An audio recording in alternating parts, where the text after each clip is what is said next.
Patani Patani. Orang Tani. Oh, dia bukan Thailand yang Bangkok ke bukan lah. Bangkok tu mungkin ada juga. Tapi yang banyak ni yang aku nampak Muslim yang belah-belah Patani Oh, ni lah. Patani lah. So dia orang pandai dress up jeans lah. Dia orang memang pandai dress up jeans. Kalau tengok dia punya culture macam-macam, motor ke So kereta. okay, kepala kain tu okay, apa beza jeans biasa dengan kepala kain? Dia punya raw dia, kain dia tu. Sebab kalau selvage ni dia datang dalam kain yang pendek sikit daripada jeans yang biasa. Bidang dia tu berbeza. So kalau hang potong tu, dia kira mahal lah. That's why orang cari ni tanda riak. Oh, ni lah kepala kain tu yang tepi tu lah. Selvage dia ni. Okay, kalau jeans yang biasa?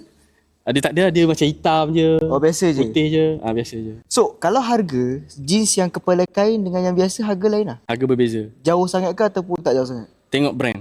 Contoh yang ni? Kalau yang ini, aku beli time promo. Okay, kalau yang biasa berapa?